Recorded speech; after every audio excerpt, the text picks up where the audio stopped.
안녕하세요. 사연 채널 구독자 여러분들. 저는 32살의 91년생 여자예요. 저는 결혼을 하기 위해 준비를 하고 있던 나름의 애비 신부입니다. 남의 일인 줄만 알았던 결혼을 막상 해보려고 시도를 했고, 남자친구랑 결혼 약속을 하고 준비하는 과정에서 이 사연 채널도 알게 되었었죠. 그래서 구독도 했고요. 한창 바쁠 때가 맞는데 이렇게 컴퓨터 앞에 앉아 사연을 적어 보내봅니다. 이 채널 안에는 저보다 더 오래된 인생 선배님들이 계실 테니 마음 한번 기대보자는 마음으로 이렇게 사연을 들고 와봤어요. 참 황당한 사연들을 많이 들어보셨을 텐데 제 사연도 그에 버금가는 황당하고 치사한 사연이니까 시집 앞둔 여동생을 위로해주는 마음으로 끝까지 들어주시길 바랍니다. 얼마 전까지만 해도 저는 혼자 사는 인생이 평생 갈 거라고 자부를 하며 살았어요. 시국도 어려운데 집값은 도무지 따라잡을 수가 없고 그렇다고 내 부모님께 손을 벌리기도 죄송스러우니 차라리 혼자서 지금 살고 있는 전세에 만족을 하며 재산을 잃지만 말자는 주의였던 것 같습니다. 한마디로 비혼을 추구하는 입장이었죠. 반면 4년 전부터 교제를 해왔던 남친은 저와 조금은 다른 입장이었습니다.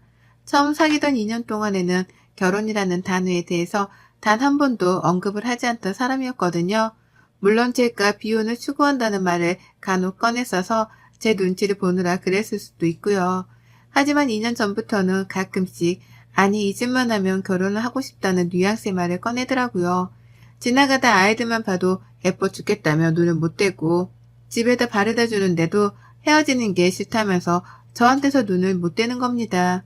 차라리 결혼을 하면 예쁘라 하는 아이들도 매일 볼 수 있고 저랑 헤어지지 않아도 되지 않냐고 하면서요.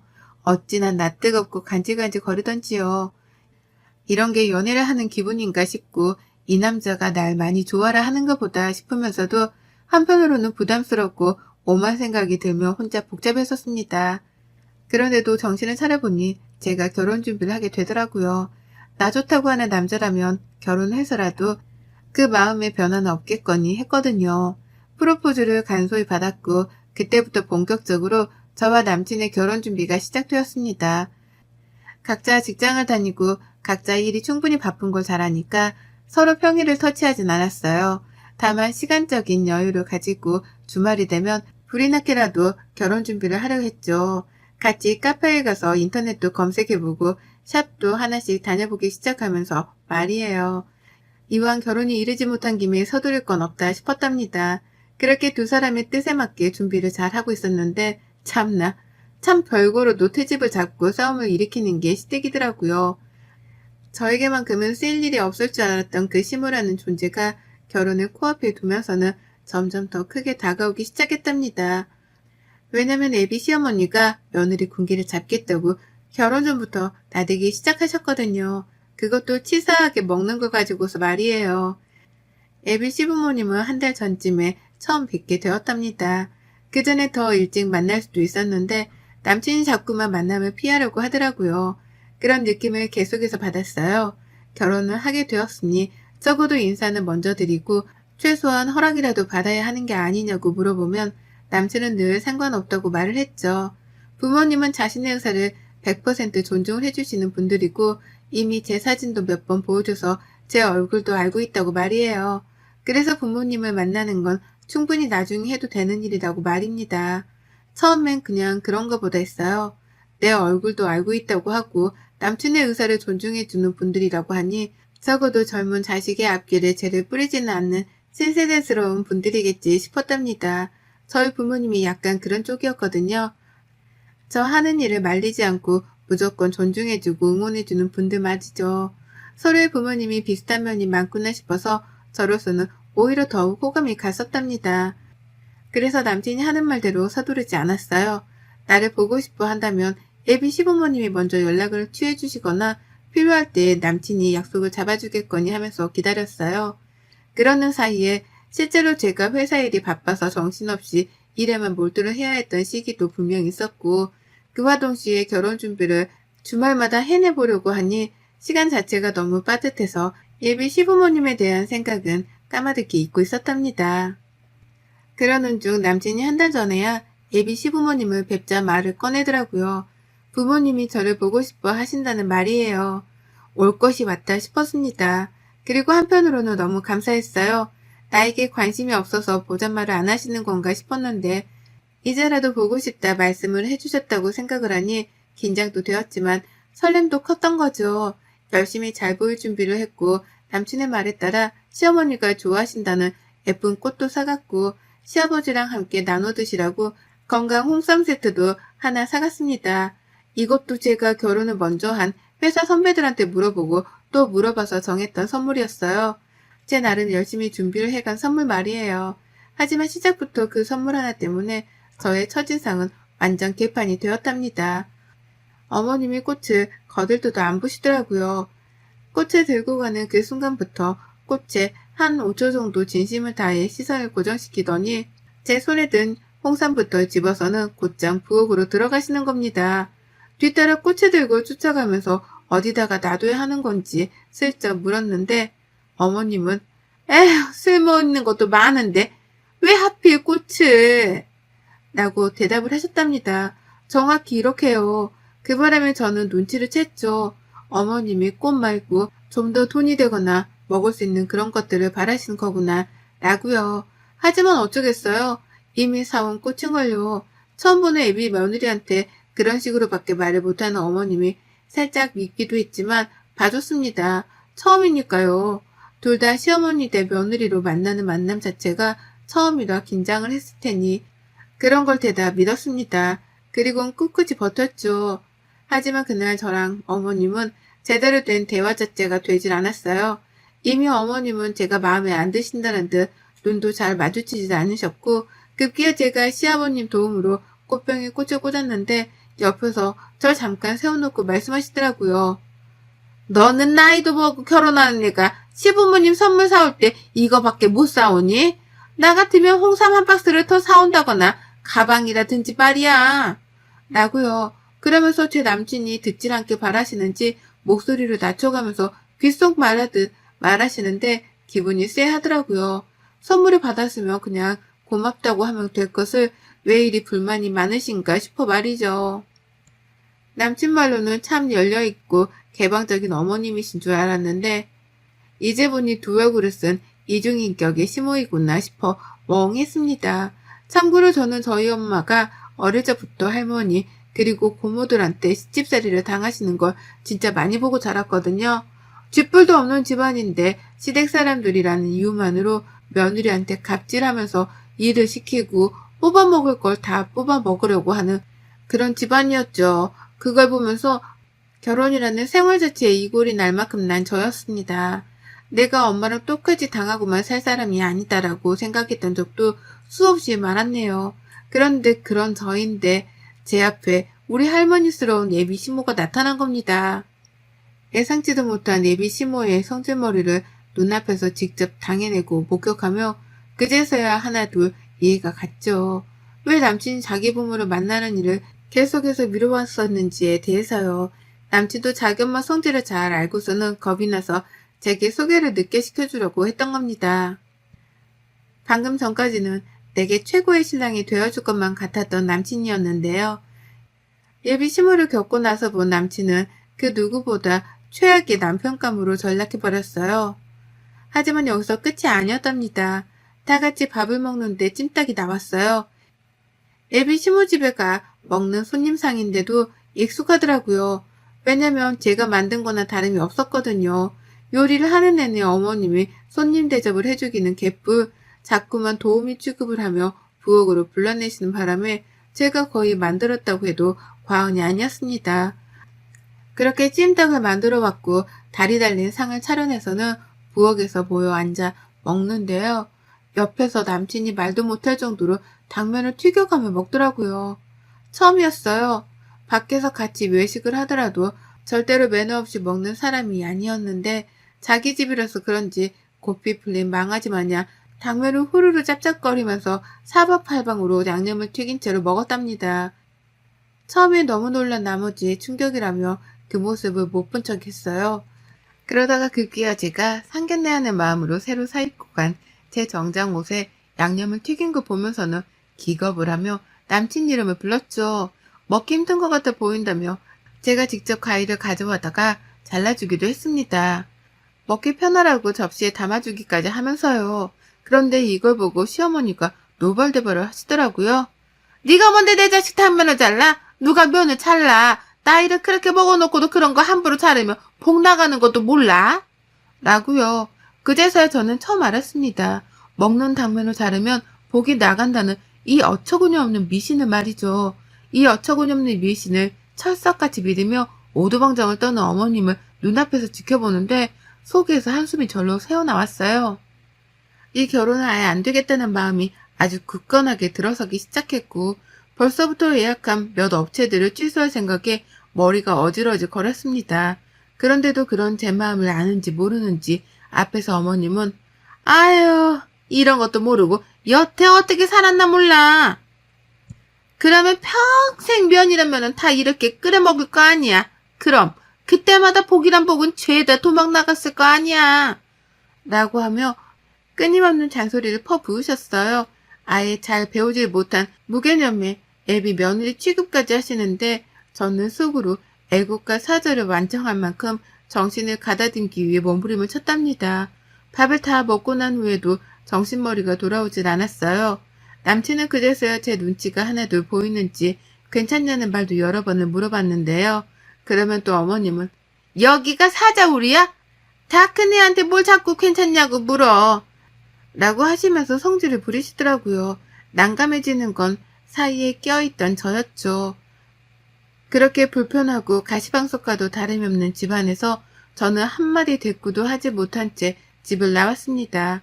마지막에 가겠다며 인사를 하고 나오는데 어머님이 그러시더라고요. 그래 결혼식 내 보자. 라고요. 보통이면 상견례를 하는 자리에서 저희 부모님이랑 다 같이 보자는 말을 하잖아요. 그런데 어머님은 그 말을 잘라먹고 결혼식 전날까지는 저를 안 보고 싶다는 듯이 퉁명하게 그러셨답니다. 결혼식 날에서야 보자고요. 그 말을 같이 들은 남친도 그렇고 저도 그렇고 동시에 당황하며 눈이 마주쳤는데 전 남친하고 저는 눈을 오래도록 마주쳐 있지 못했답니다. 이미 만정이 다 떨어져 나간 후였거든요. 내가 이런 집안의 아들이랑 결혼한다고 생각하니 벌써 10년, 20년 후에 제 인생이 선명하게 그려지는 듯 했어요. 시어머니의 시집살이로 같이 싸우던지 삐지던지 아님 절연을 하든지 셋 중 하나일 것이 분명했습니다. 그리고 전 끝내 불편하게 해서 미안하다는 일말의 표정조차 지어주질 않는 어머님을 바로 한 달 후 저희 집에 초대했답니다. 네, 그날 그렇게 애비 시댁에 가서 모진 취급을 당하며 눈칫밥을 얻어먹고 왔는데 이번에는 제가 직접 남친의 부모님을 제 자취방으로 초대한 거예요. 남친은 좋아를 했어요. 그날 집에 간 후 자기한테 마음이 식을까 싶어 걱정했는데 부모님을 초대까지 해주니 결혼을 하는 건 따놓은 당상이다 싶었던 것 같았죠. 평일은 일하느라 바쁘니 시간을 비울 수 없었고 주말에 남친 부모님을 집으로 불렀습니다. 평일에 오겠다고 손님 주제에 시어머니가 고집을 부리시는 걸 겨우겨우 말리고 바꿔서 토요일에 약속을 잡았었네요. 다른 건 하나도 해놓지 않았어요. 소중한 주말인데 내 손모가지를 고생시켜 가면서 굳이 요리를 할 이유는 없었답니다. 그래서 최대한 간단하지만 제가 좋아하는 음식으로 준비를 했어요. 이름하여 비빔국수 말입니다. 야채를 넣고 싶은 거 넣은 것도 아니었습니다. 그냥 냉장고에 아예 있는 걸 꺼내 넣었죠. 양파, 당근, 사과가 있길래 얇게 썰어 대야에 넣고 야채가 있어야 하나 싶어서 베란다에서 조그맣게 키우고 있는 상추를 따다가 넣었네요. 그리고서는 계란을 삶고 면을 삶았습니다. 요리를 다 하고 나니까 30분이 채 걸리지도 않았어요. 그러는 사이 예비 시부모님은 남친을 따라 집에 들어왔고 어머님은 집안을 아주 그냥 제 집 마냥 샅샅이 뒤져보시더라고요. 베란다에 나가서는 제가 키우는 반려식물들을 보며 이런 건 다 공간 낭비인데 라고 잔소리까지 꺼내 드셨답니다. 봐도 적응 안 되는 성격을 가진 분이셨어요. 그런 어머님을 나몰라라 하며 저는 끝내 비빔국수 하나를 내어놨고 밥을 먹자는 제 말에 달려온 어머님은 기겁을 하며 저 노려보셨죠. 왜 꼴랑 이거밖에 준비를 안 했냐는 표정이었답니다. 물론 저는 그런 눈초리를 받는 걸 알면서도 신경조차 쓰질 않았네요. 신경 써봤자 제 정신건강에만 좋을 게 없었으니까요. 다 같이 후루룩 국수를 먹는데 어머님은 말씀이 없었어요. 아무리 생각해봐도 애비 며느리가 자신한테 고기 한 조각 들어가 있지 않는 비빔국수만 만들어줬다는 사실을 받아들이기 힘들어하시는 듯 보였습니다. 하지만 옆에서 그 속도 모른 채 맛있다면서 후루룩 먹어대는 아버님과 아들 모습에 속도 터지셨던 것 같아요. 그래서인지 먹다가 한숨을 쉬고 또 먹다가 한숨을 쉬고 반복해가면서 기분이 나빠했던 티를 아주 파악판 내려 하셨죠. 그리고 저는 그런 시어머니의 머리 꼭대기 위에 올라가 있었습니다. 한숨을 쉬건 말건 신경도 안 쓰고 제 멋대로 막 국수를 말아먹었어요. 남친이랑은 평소처럼 대화도 나누려 했고요. 그러자 어머님은 그제서야 말씀을 꺼내셨는데요. 제 집에 대해서 물으시더라고요. 기분 나쁘려고 던지는 말인 것 마냥 말에는 가시가 박혀 있었고요. 너는 그래서 이 집이 천사라고? 언제 돈 모아서 집 살래 니들? 평수가 이게 넉넉할런지는 모르겠는데 결혼하면 그냥 딴 데 가서 살지 말고 여기서 쭉 살아라. 네가 살림은 다 가지고 있으니까 우리 아들은 몸만 들어와도 되겠네. 결혼이 뭐 대단한 것도 아닌데 여기서 조용히 시작해. 라고 말씀을 하며 이미 저랑 남친이 결혼을 하는 걸로 결론을 내리셨습니다. 나는 내 집에 남친을 들여서 살 생각이 하나도 없는데 어머님은 전셋집 하나 있는 며느리 덕분에 돈이 굳었다고 생각을 하신 건지 무조건적으로 이 집에서 신혼집을 차리게 할 작정이신 듯 했습니다. 당신 아들은 아무것도 들고 오지 않아도 되겠다는 말을 참 당연하다는 듯 뱉어내시더라고요. 형용할 수 없을 만큼의 화가 저를 가득 채우고 있는데 그러는 그때 어머님의 웃음 광경 하나가 포착이 되었어요. 어머님이 비빔국수를 자신의 이로 끊어서 드시더라고요. 너무 볼썽사납도록 딱딱 말이죠. 불과 한 달 전 처음 마주해서 어렵고 불편했던 애비 며느리한테 면을 잘라 먹으려 한다고 잘 배우지 못했네 어쩌네 하며 그리 혼을 내시던 분이었는데요. 정작 자신도 먹기 불편하다는 이유로 그 면을 직접 잘라서 먹는 겁니다. 복랑하게 말이죠. 그러니 제가 그 찰나의 순간을 놓치지 않으려 했죠. 이건 신이 주신 기회다 싶었으니까요.